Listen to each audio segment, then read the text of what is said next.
a better and happier place. Her marriage to Philip Mountbatten, an anglicized member of the deposed Greek royal family, gave a war-weary country something to celebrate. And the children the marriage produced, first Charles and then Anne, secured the future. Elizabeth's coronation in 1953 was the first ever to be televised. Its combination of ancient ceremony and glittering glamour cemented her as the personification of Britain's post-war rebirth. And it began a reign with a singular purpose. I declare before you all that my whole life, whether it be long or short, shall be devoted to your service. Elizabeth's reign would be the longest ever in a royal bloodline that goes back over 1,000 years. But the royal ride was sometimes bumpy. The stability and continuity the monarchy was supposed to provide began to look shaky as one by one the royal marriages broke down around her. Her sister Margaret's, her daughter Anne's, her son Andrew's. They all ended in awkward divorces. None was uglier than the breakup of Prince Charles and Diana Spencer. The long public unraveling of the marriage of the heir to the throne seemed to shake the very foundations of the royal household. When, in the early 1990s, Windsor Castle also went up in flames, the Queen's famous stoicism was tested. 1992 is not a year on which I shall look back with undiluted pleasure. In the words of one of my more sympathetic correspondents, it has turned out to be an annus horribilis. However horrible the year, the Windsor Castle fire and the public complaints over the skyrocketing repair costs produced a turning point in royal history. Monarchs normally collect taxes, but from then on, the Queen agreed to pay taxes on her income. Royal behavior was also changed by the shocking death of Diana in that Paris car crash. The national outpouring of grief seemed to highlight the emotional gap between the Queen and her people. Elizabeth did much to repair the damage with a single bow of the head to the passing coffin of a popular princess. No one who knew Diana will ever forget her. Millions of others who never met her, but felt they knew her, will remember her. There would be other challenges, one of the most serious centering around the wife of one of Diana's sons. When Prince Harry's biracial American wife, Meghan Markle, complained of mistreatment by palace officials, the couple renounced the royal life and moved to California. When Elizabeth's husband, Prince Philip, who she had described as her strength, died, she was left alone to face the last chapter of her reign. Over 7 decades on the throne, Elizabeth redefined the monarchy, remade it for a more modern, less deferential age. And in the process, she became not just Queen of Great Britain, she became, in a way, Queen of the world. Mark Phillips, CBS News, London. And a remarkable life and legacy we want to show you now. Live pictures from Buckingham Palace, where they have just posted the notice of Her Majesty's passing. Out front, where their crowds have gathered there. Holly Williams is there outside Buckingham Palace, and Holly, there have been signs that her health was failing in recent days. That's correct, Nora. She's been in poor health for months now, experiencing mobility issues. We've frequently seen her using a walking stick. She's missed some very important events because of her health, including some of the events at her Platinum Jubilee, which was celebrated this past summer. And then this week, the UK has a new Prime Minister. The new Prime Minister has to meet the Queen. Typically that happens here in London at Buckingham Palace, but it was unprecedented this time. The new Prime Minister, Liz Truss, travelled around 500 miles to Scotland to meet the Queen. And those, I believe, the final images that we have of the Queen appearing in public looking very elderly and very frail. I think it's impossible to overstate the extent to which this is the end of an era. She was a tiny woman in physical stature, but she was a giant, a towering figure in this country. She ascended the throne when she was a fresh-faced young mother. She is leaving it a great-grandmother. When she ascended the throne, Winston Churchill was the Prime Minister in this country, and British people were enduring austerity following World War II. It is now a modern, multicultural society. I think Queen Elizabeth II's trademarks are known not just here in this country, but around the world. She was known for her big hats, for her love of bright colours, for her love of sensible shoes, and for her beloved corgi dog. She was always seemingly surrounded by a swarm of them. Then we can expect a period of several days of national mourning in this country. Her successor, as you mentioned, is Charles, her eldest son. As I said, this really is the end of an era. And to give you an indication of that, for more than 70 years, the national anthem of this country has been God Save the Queen. It will now become God Save the King. Wow, Holly Williams, thank you. Yes, and the Queen was born April 21st, 1926.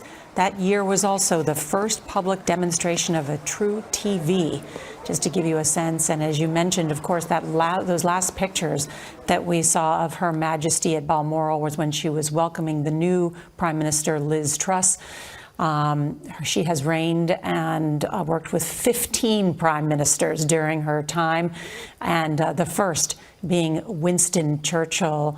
We're going to be talking about her legacy, her life, for a while now this afternoon and for the next many days of mourning. And Holly, I just must ask you, since you're there, tell us about the mood, the people that have gathered. Yeah, it's very interesting, Nora. So the news that she was in quite poor health and the atmospherics were not good came at around noon local time. And we began to see people gather here outside the gates of Buckingham Palace. We're trying to give you a shot of that now, several hundred people at least. This is not normal. These people are gathering because of the news. And let's see what happens in the hours to come if we see a larger outpouring of grief for this much loved monarch. Let me tell you about what we think will happen in the days to come.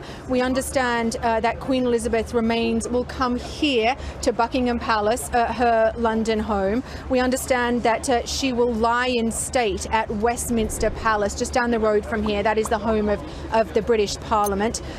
We understand that her funeral will be held at Westminster Abbey, also very close to where we're standing right now. And we understand that she will finally be laid to rest at Windsor Castle, which is just outside of London. If you cast your mind back, you remember that's where her husband, Prince Philip, was buried last year. Holly Williams there outside Buckingham Palace. Stand by. We want to bring in CBS News royal contributor and author of the Diana Chronicles, Tina Brown. Tina, good to see you. I mean, there's so much to talk about. First, your reaction. It is a moment of such epic sorrow. We've all had our, breath bated for the last year about the Queen's health as the successive bulletins and the moments of intake of breath when she went for tests last October, when she got COVID in February, when you felt that the Jubilee was, we were waiting to know whether she'd be able to do those things, and she did twice manage to appear, which was an extraordinary effort, obviously, on her part. So this is the moment everybody has dreaded, and it's a heartbreaking thing to have lost this extraordinary personification of duty, patriotism, decency, human decency that the Queen has represented for so long, and her service to the nation, which has been absolutely unfailing from the moment she took that vow, that oath, when she became Queen at the age of 25, such a young girl. She said, "I am willing," when she was asked, will you take this oath of office? And she has been ever willing, ever there. Her reassurance as a figure is going to be so deeply lost at a time when the world is in such revolutionary, shaking of the national sense of stability. She was the still point. She was the person that people looked up to. They knew where she would be at any moment of the year, the same routine, all of her life, all of her reign. Sandringham and Balmoral and Windsor Castle, we knew where she was at any point. And she reassured the nation on so many occasions, from whether it was as a young girl during World War II, during the Gulf War, during COVID, during the death, of course, of Diana, when she had to calm the crowds and speak to the nation as she put it, as both a queen and a grandmother. The Queen has been the most reassuring figure in all of our lives. 70 years on the throne, 3 generations know nothing but her. So this is going to be an enormous identity crisis for the feeling that we've lost the person who, in a sense, represented the very best of British values and is no more. Tina, she had 4 children, 8 grandchildren, 12 great-grandchildren, a mother and grandmother. How did she view her role as queen? Well, she was always able to separate her roles. That's what she was so brilliant at. She was the constitutional monarch who was always impartial. After 70 years on the throne, we do not know to this day what the Queen thought about anything. She never spoke about her political opinion. She never revealed what she was thinking. She mastered the art of the sort of, the unreadable face. We never knew what the Queen was thinking, and in public at any rate. But off duty, she was a very humorous, amusing, tart, witted figure who loved, to be made to laugh, and who also at the same time understood that her role was 2 very different things. When she was, the children always knew, the grandchildren always knew, that when they were going to see the Queen as mother, as grandmother, she was her amazing off-duty self. If you went to see her about anything that was sort of related to their official roles or their, the constitutional aspects, you were going to meet the CEO of the monarchy. You were going to meet the Queen, chairman of the board. You were going to meet the Queen with her private secretaries who were around a table. She had 2 very different identities, essentially, and she managed to keep those 2 roles separate, really. Sometimes they collided when the children's issues really kind of seeped into the wider aspects, but she really, for 70 years, she was the most remarkable executive of the crown, if you like. With poise and grace. Tina Brown, thank you. Let's turn now to Mark Phillips, who's covered the royal family for many years. Good to see you, Mark. And as you pointed out in your beautiful piece that we showed, sort of looking back over her life, she was not supposed to be queen. No, she wasn't. It was an accident of history, another dramatic twist in the royal family's history, of course, the abdication leading to her father becoming king and then and her following. But as Tina was saying as well, that this was a day we all knew was coming. We had all prepared for it. There are procedures and protocols in place, and yet when it happens, it's still somehow a shock. Probably because nobody can imagine a time when she wasn't queen. This 96-year-old woman, 7 decades on the throne, all of the stories, the long sagas involving her children, the marriages that came and went, all of the trouble and all of the grief lately on the sad passing of her husband less than 2 years ago. And watching this very sad decline over the past several years that was put down to what the palace kept calling mobility issues, transient mobility issues. We knew she couldn't get around much, but clearly there was something much more seriously wrong with her as well, that everybody suspected, but of course wasn't talked about. But the constitutional clock ticks on here. Immediately upon the Queen's passing, her son Charles became queen. The Queen is dead, long live the King. And one of the wishes that she had conveyed within the last couple of years ago involving Charles's wife Camilla immediately was given support as well, with the palace announcement that the King and the Queen consort, meaning Camilla, would be traveling down to London. So the business of state goes on. She carried on as you would expect of her, right till the very end, performing that business of state, swearing in, accepting the resignation of an outgoing prime minister 2 days ago, and commissioning a new one to form a government. Pictures of her standing and doing it, looking frail, but doing her job. She literally died with her crown on. Mark Phillips, thank you. We want to show you a live picture of 10 Downing Street, the Prime Minister's residence and office, and we are expecting, they've just placed a podium you can see out in front, and we are expecting to hear from the new Prime Minister, Liz Truss, shortly, who was one of the last people to see the Queen in person just 2 days ago. Let's bring in CBS News royal contributor and British historian Amanda Foreman. And Amanda, as we await the Prime Minister's remarks, I do want to talk to you about the Queen's place in history and her legacy. How do you see it? Well, the Queen's place in history begins with her being the head of the Commonwealth and how she helped to steer Great Britain's new role in the world after World War II. The Commonwealth is still doing very well. She's still the head of state of 14 countries. There's still over 50 countries part of the Commonwealth.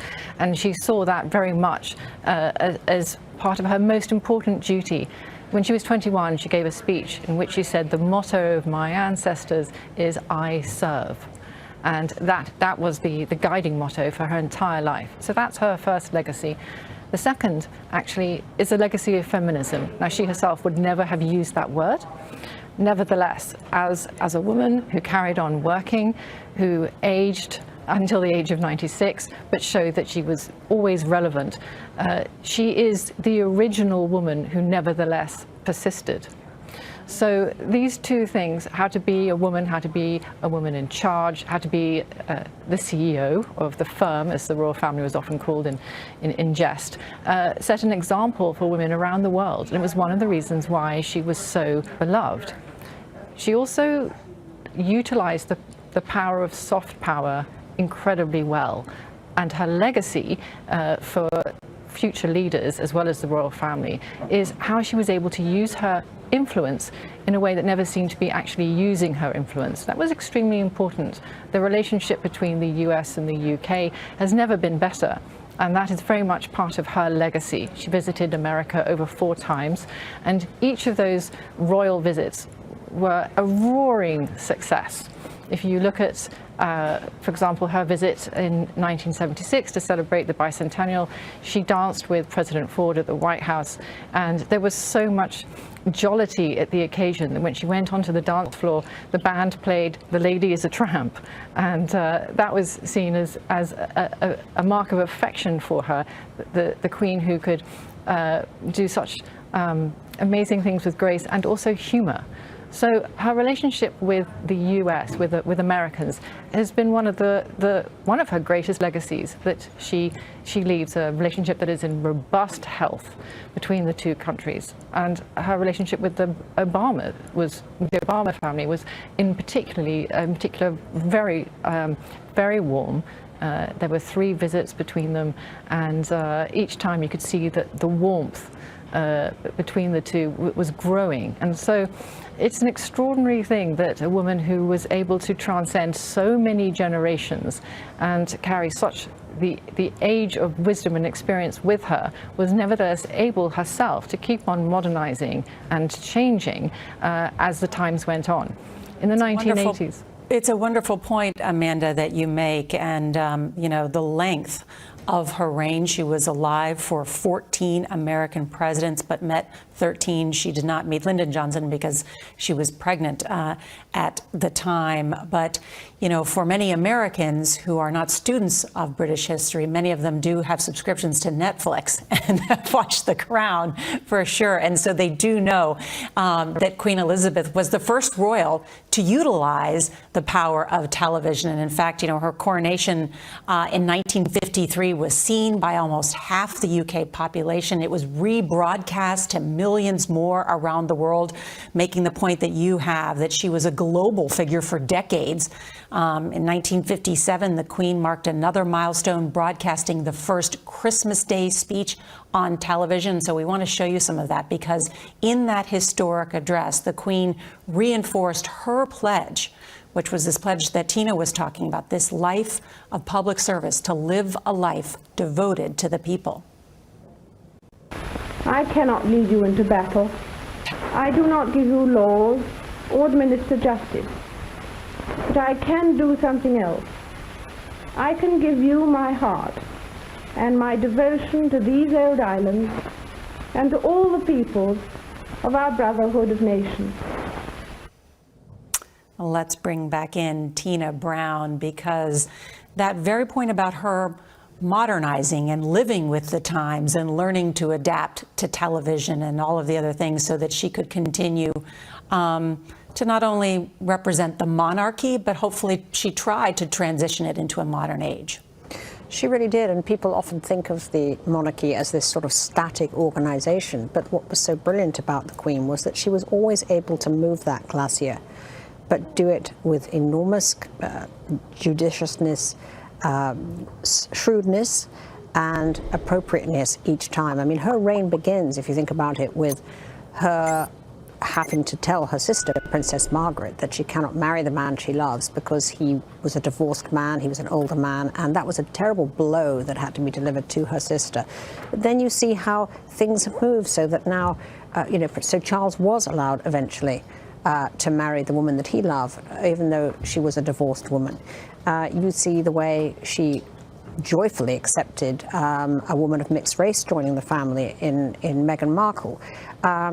And you see also how William and Kate were allowed to live together, before they married, which before would have been absolutely unthinkable. But the Queen understood that it couldn't again happen, that, that a young prince like William would not be able to really be sure about the woman he loved, because we'd seen the disaster of what happened with Diana. So you see her moving these things inside the family into the kind of the mood of the country, and she's so well judged about these things. And then, of course, with the soft power aspect, as Amanda was saying, I mean, her visit to Ireland in 2012, which was the first time, since, the Troubles, was really an extraordinary act of reconciliation, in a sense, that made that sort of feeling between Britain and Ireland change so tremendously, and was considered, I think, one of her great political successes, although she wouldn't use the word political, but it actually was, but soft power.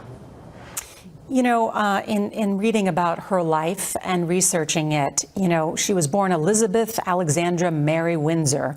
We mentioned in 1926, but her full ruling name is Elizabeth II, by the grace of God, of the United Kingdom of Great Britain and Northern Ireland, and of her other realms and territories, Queen, head of the Commonwealth, defender of the faith. I think for some they forget still how vast the Commonwealth is, and still the moves for independence by Scotland and Northern Ireland. Tina? Well, the irony, of course, is that the Queen has reigned over an ever-shrinking dominion.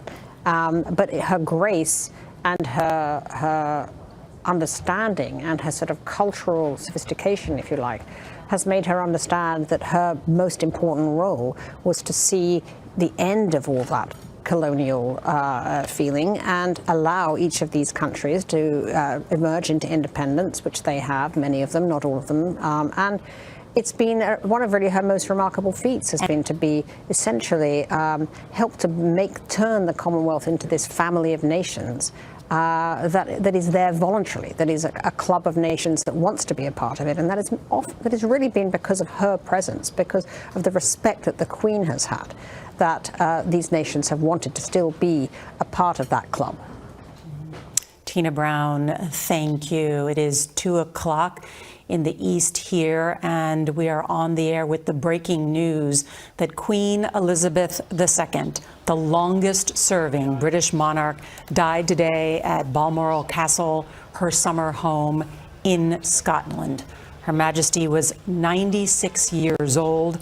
She had spent a record 70 years on the throne. We had learned early this morning that Buckingham Palace had announced that she was under medical supervision. She had canceled a meeting last night.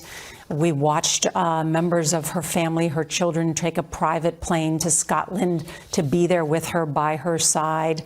They are still inside. Those are live pictures of the gate there outside Balmoral Castle, this summer home that she has spent so much time at during her reign.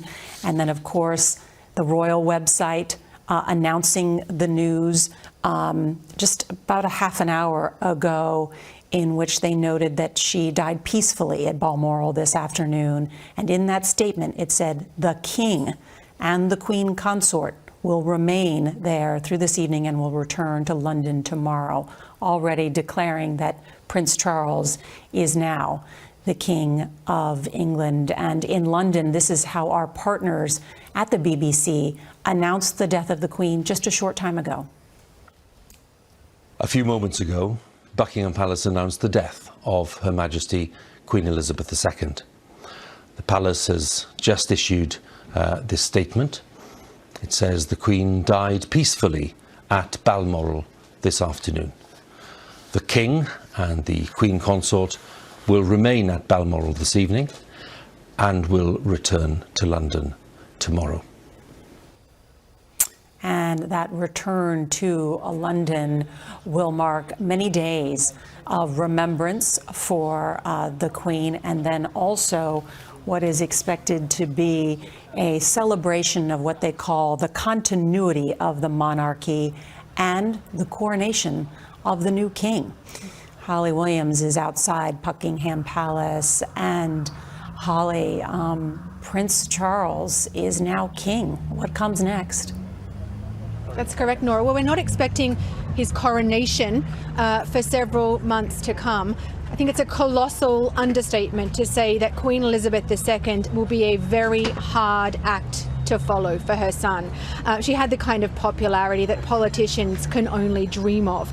Some would argue that she was almost single-handedly responsible for shoring up support for the monarchy as an institution in this country, not because of what she said.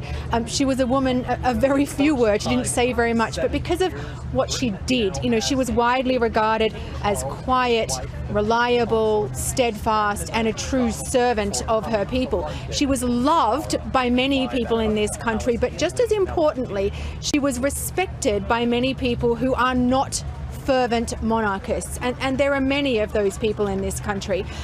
Charles and his wife Camilla are both much less popular. Charles has from time to time been criticised for seeming to take political positions on various issues.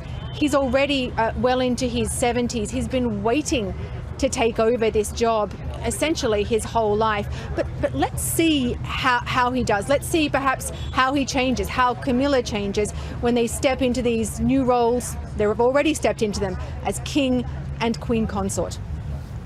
Holly Williams, thank you. Let's bring back in Mark Phillips. And Martina talked about this. How did the Queen use that so-called soft power?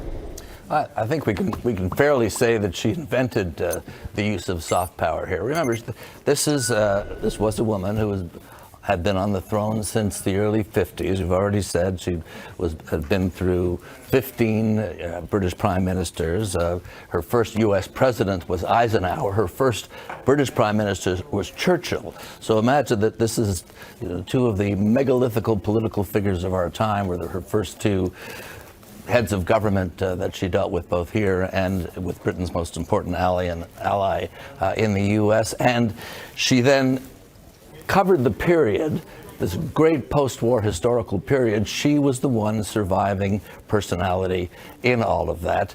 And as time went on, she became a more and more important personality, even though political decisions may have been made elsewhere. There are people in the palace and who work in the foreign affairs service here who I've spoken to over the years who say that there is nobody in the world, be they leaders of autocratic communist regimes or anywhere else in the world, who does not want to come and see, or did not want to come and see the Queen. It was always the biggest thing that had to happen. There had to be a session with the Queen. State visits for Chinese presidents were given much more importance. If the Chinese president could ride in the royal carriage on a ceremonial parade with the Queen, that kind of thing had kind of untold influence here, particularly at a time when Britain's industrial power and political power in the world were clearly in decline in the post-war years. She became the poster child for Britain, and then the poster mother, and then the poster grandmother, I suppose, and great-grandmother. And through much of that time, there were some downs, but most of them being up. She remained deeply entrenched in the hearts of the country. The support for the monarchy here, generally, if you take polls, runs in the range of 70 to 80%. Where it goes now, we'll have to wait and see, as Holly was just alluding to as well.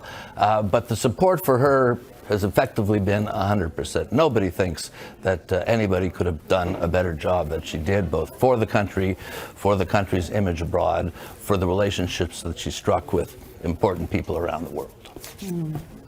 Stand by, Mark Phillips. We've just received now a statement from His Majesty the King at the time of the Queen's death. And he says, "The death of my beloved mother, Her Majesty the Queen, is a moment of the greatest sadness for me and all members of my family. We mourn profoundly the passing of a cherished sovereign and a much-loved mother.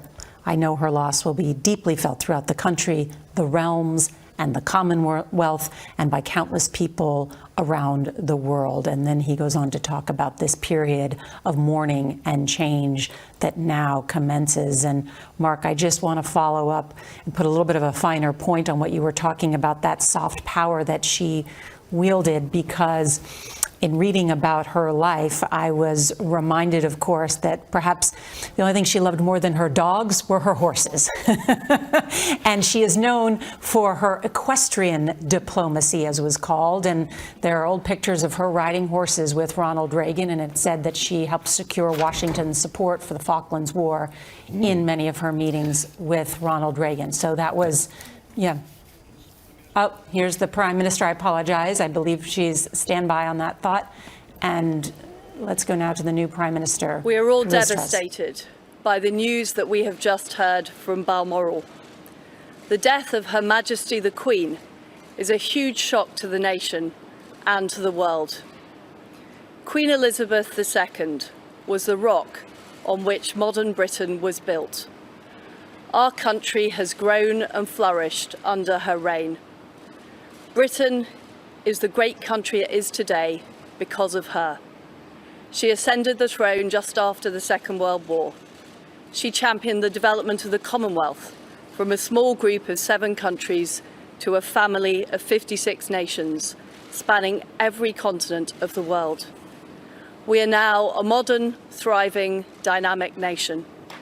Through thick and thin, Queen Elizabeth II provided us with the stability and the strength that we needed. She was the very spirit of Great Britain, and that spirit will endure. She has been our longest ever reigning monarch. It's an extraordinary achievement to have presided with such dignity and grace for 70 years. Her life of service stretched beyond most of our living memories. In return, she was loved and admired by the people in the United Kingdom and all around the world. She has been a personal inspiration to me and to many Britons. Her devotion to duty is an example to us all. Earlier this week, at 96, she remained determined to carry out her duties as she appointed me as her 15th Prime Minister. Throughout her life, she's visited more than 100 countries, and she has touched the lives of millions around the world. In the difficult days ahead, we will come together with our friends across the United Kingdom, the Commonwealth and the world to celebrate her extraordinary lifetime of service. It is a day of great loss, but Queen Elizabeth II leaves a great legacy. Today, the crown passes, as it has done for more than 1,000 years, to our new monarch, our new head of state, His Majesty, King Charles III.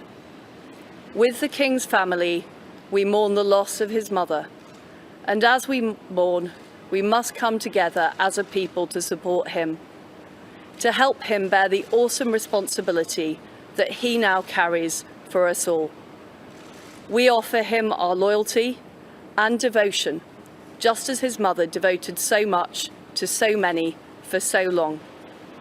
And with the passing of the second Elizabethan age, we usher in a new era in the magnificent history of our great country, exactly as Her Majesty would have wished, by saying the words, "God save the King."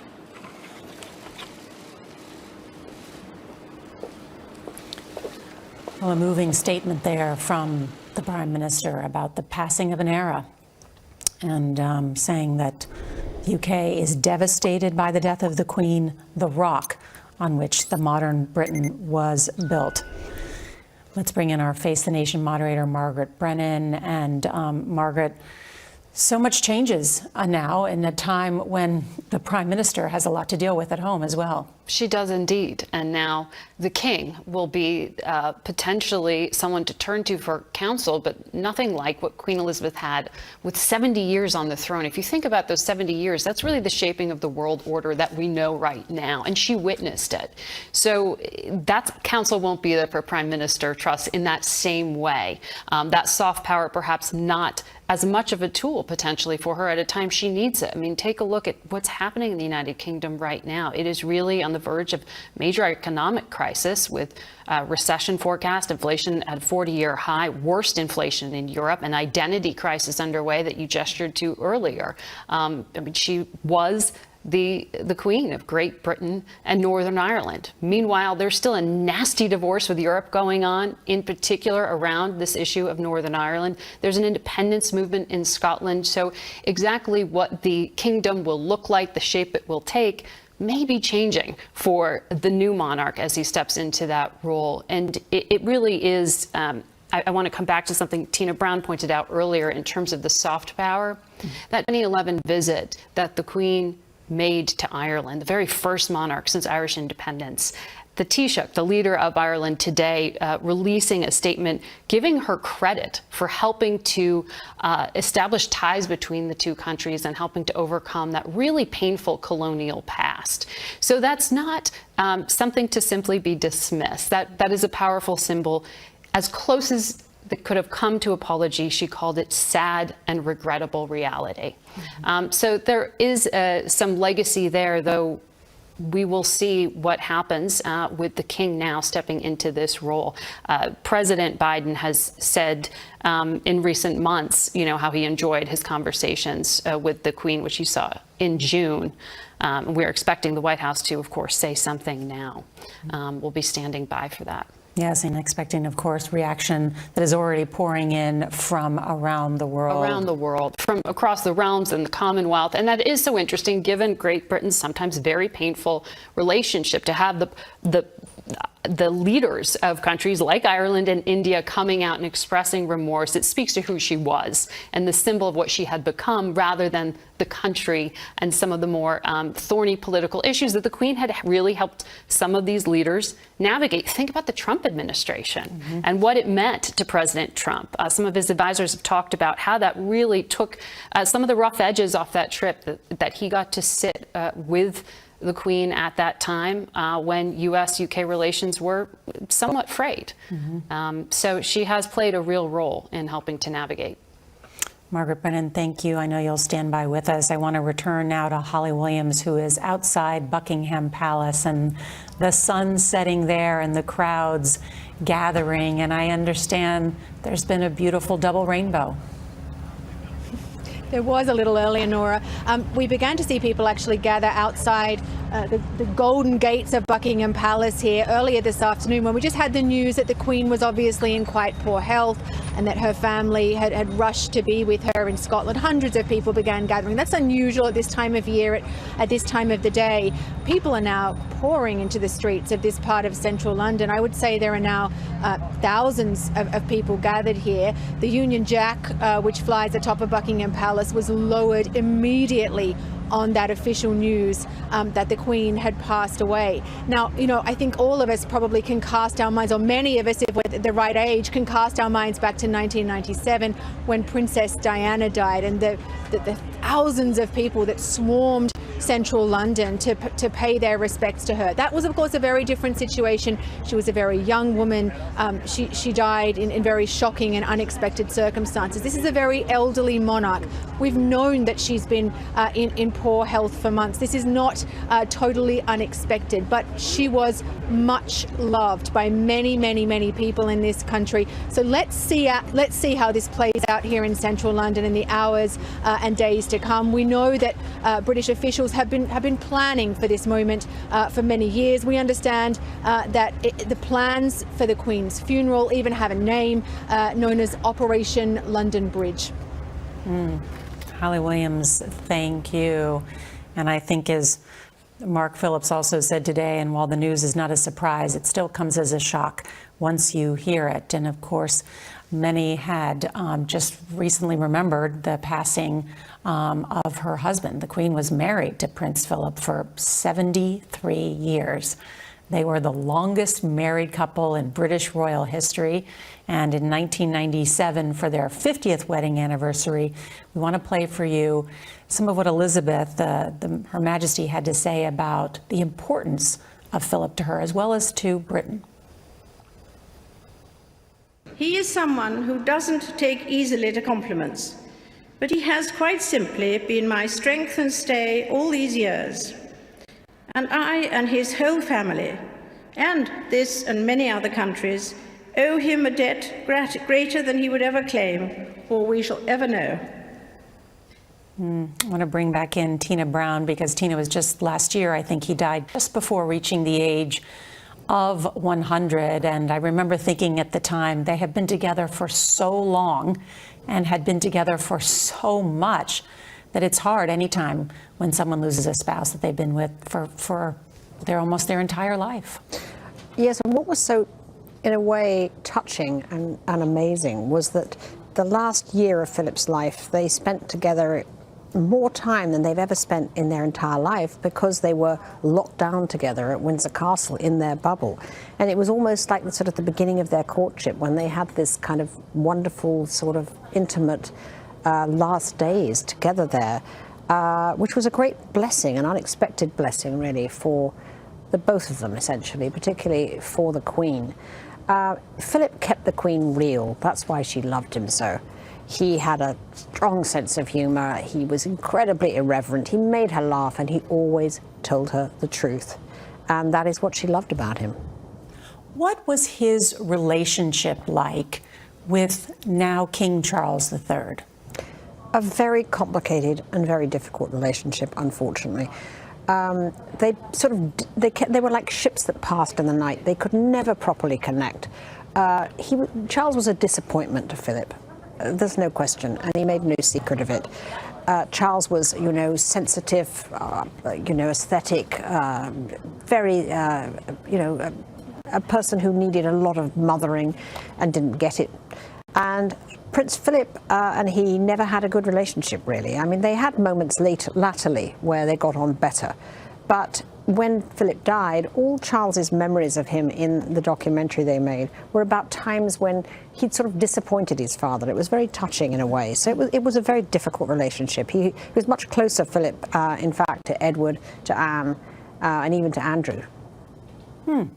Complicated, as they say, or complicated, as they say, with an accent, certainly. and on that point, how do you expect King Charles to rule?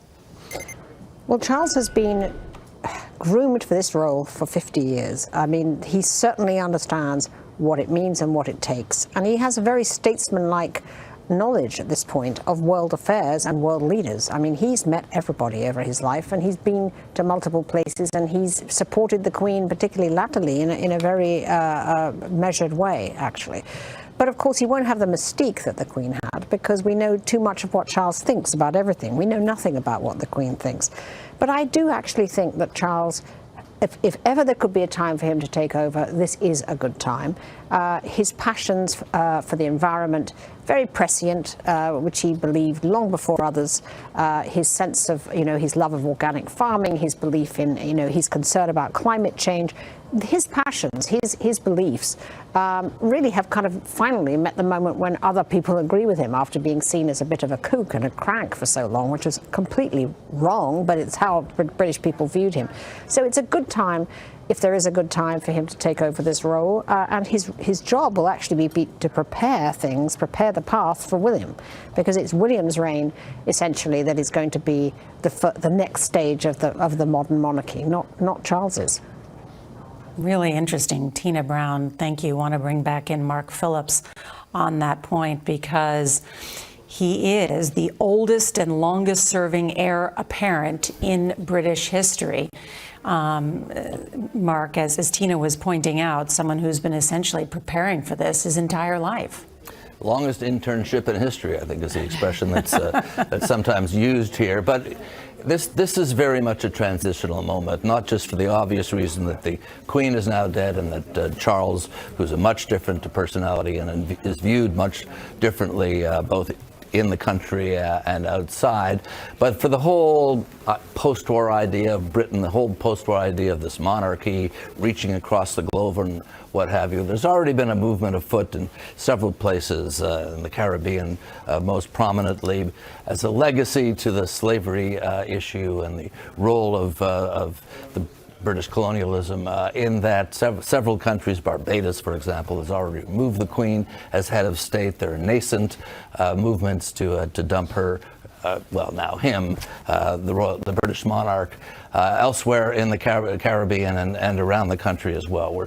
It's very, very likely, I think, that this Queen, for all of her accomplishments and all of her length of stay in office, will be seen as the high watermark of the British monarchy in the post-war world.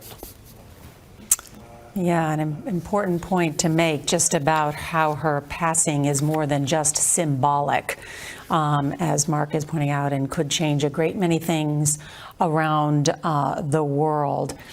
I do want to note that Paul McCartney, who met Queen Elizabeth several times, spoke about her legacy to Gayle King. Let's listen. What does it mean to you to be Sir Paul McCartney? You know what it's like? It's an honor. And you think of things like what your mother and father, my mum and midwife, and my dad, just a cotton salesman, how proud they would have been, Even prouder to know the Queen would make their son a companion of honor. So I was feeling pretty cheeky by now. I'm thinking, I'm getting quite at home here. So I said to her, as she shook her hand, I said, we've got to stop meeting like this. And she went, what? What?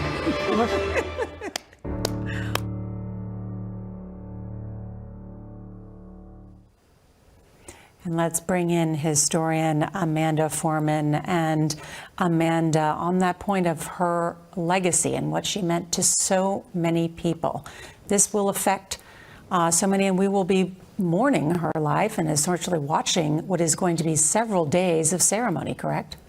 Yes, that is correct. There's going to be 10 days of official mourning. She will lie in state in Westminster Hall. People will be able to visit there for 23 hours a day. Her funeral is going to take place in Westminster Abbey. That's going to be the first time that a monarch's funeral will be in Westminster Abbey since 1760. So that is a momentous occasion in and of itself. And then she will go to Windsor Castle, where she will be buried in the chapel there alongside her husband. So these are some of the events that we can expect to happen. And as a historian, look back for us. What will, in the scope of her legacy in the second Elizabethan era, how will that be remembered? How will it be written about in the books? The first thing that the history books are going to comment on are that she was the longest reigning monarch in British history. And because she reigned so long, like her predecessor, Elizabeth I and Queen Victoria, the two other extremely long-reigning queens, she defined her age. And that meant that although Britain's place in the world did decline after the Second World War, she nevertheless helped to keep this small island nation very much in the public eye and to give it a sense of glamour and importance that a country whose economy actually only puts it in the top 10 of world economies may not have otherwise merited. Her second important point, though, was that as a woman and as a queen, she helped to define how women were going to be in the modern age. She didn't have, as it were, a paying job, but she nevertheless had a job.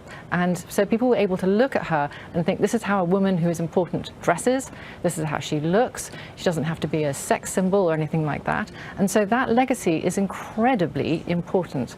And then finally, her public service, her sense of duty, that is something that people can still latch onto in a world where it often seems that just being a celebrity is the most important thing.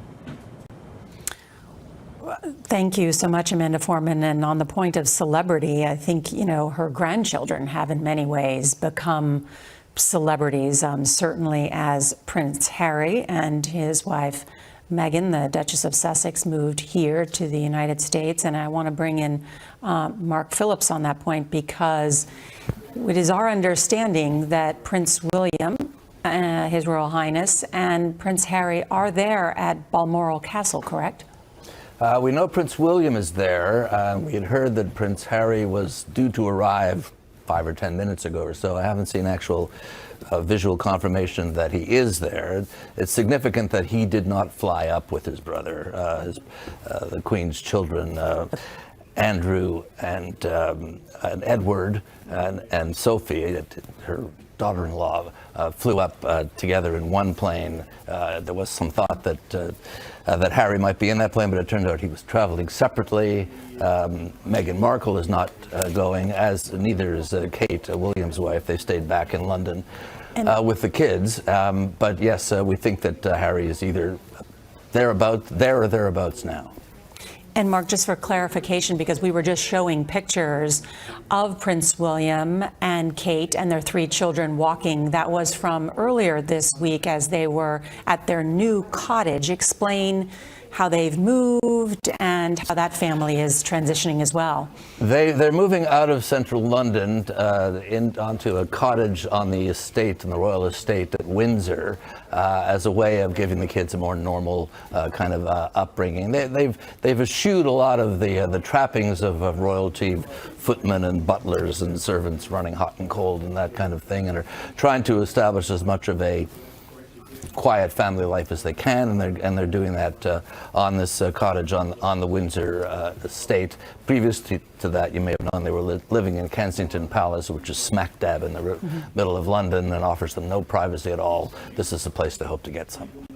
And there we see, I believe they were taking the kids to their first day of school at their new school there, as they're in what I understand is maybe a 4-bedroom home, which is smaller for them, where they're saying the nanny is no longer a live-in. But now, of course, Prince William becomes the heir to the throne, and likely they had perhaps anticipated that, which is why they wanted even more privacy. I want to bring in Holly Williams one more time from outside Buckingham Palace. And Holly, I understand that more and more people are coming to be with one another there and mark the passing of Her Majesty. That's right, Nora. In fact, we've just heard that Charles, who is now the king, will be known as King Charles III. There was some speculation that he might be known by some other name. I think, as you can see behind me, we've now got thousands of people coming down into central London to the gates of Buckingham Palace. It's not an unexpected death. She was elderly. She was in ill health. But I think it's still shocking for people because she was such a fixture in this country, had been on the throne for decades. I can speak a bit to that personally. I'm not British. I'm Australian. I'm from a former British colony, now a member of the Commonwealth. She was a fixture of our country as well, even though she was a 24-hour flight away, or several months sail away when our country was first colonised by the British. She's on our money, just as she's on the money here in the UK. And, you know, she was a kind of constant topic of conversation in Australia when I was growing up. I really remember that when we were children, if we didn't display very good habits at the dinner table, my parents would say, "We won't take you for tea with the Queen." Well, there you have it, Holly Williams, a reminder about the Queen's constant presence in many people's lives. And as we've been covering, Queen Elizabeth II died earlier today at her Balmoral Castle in Scotland, and the impact of Queen Elizabeth had on not just the United Kingdom, but the world cannot be overstated. Her death will be followed by 10 days of mourning across the country and around the world.